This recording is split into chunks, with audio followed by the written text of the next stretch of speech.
I'm writing this because every time I look back on my experiences out there, I end up pacing around my apartment, uneasy and restless.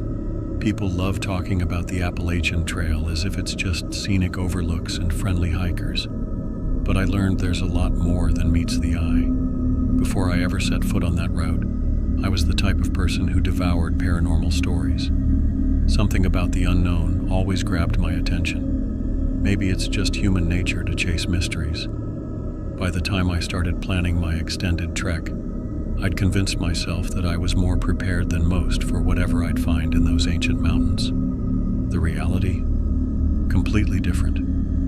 I remember my first stretch near Blood Mountain. History loomed around every bend, not just from the Civil War sites, but from the remnants of tribal conflicts that went on long before European settlers showed up.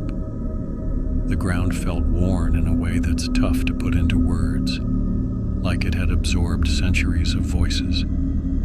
A couple of nights in, I decided to camp alone in a spot where the trees formed a thick canopy, letting in only patches of moonlight. The moment I unrolled my sleeping gear, I noticed that the usual night chorus, crickets, distant owls, had faded.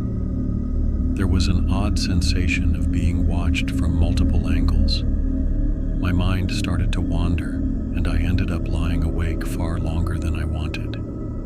The strange part is, I was positive I spotted movements where there shouldn't have been any. Silhouettes flitting at the periphery of my headlamp's glow.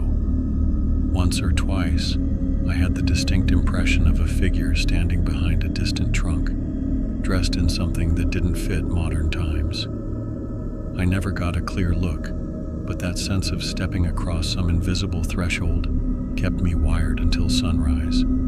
A few weeks later, I ventured closer to Harper's Ferry, where you can literally walk among the traces of the Civil War trenches. One late afternoon, as the light shifted from gold to a dull gray, I saw a person in old-style military gear drifting along a sunken path. My brain tried to rationalize. Maybe it's a reenactor. Maybe I was exhausted. But the person, or whatever it was, vanished almost instantly. The spot fell silent, like everything around had decided to pause. For a second, I questioned if I was alone in that corridor of battered earth. It left me on edge for the next several days, scanning every ridgeline in case something else appeared. But nothing compares to the night a bear and I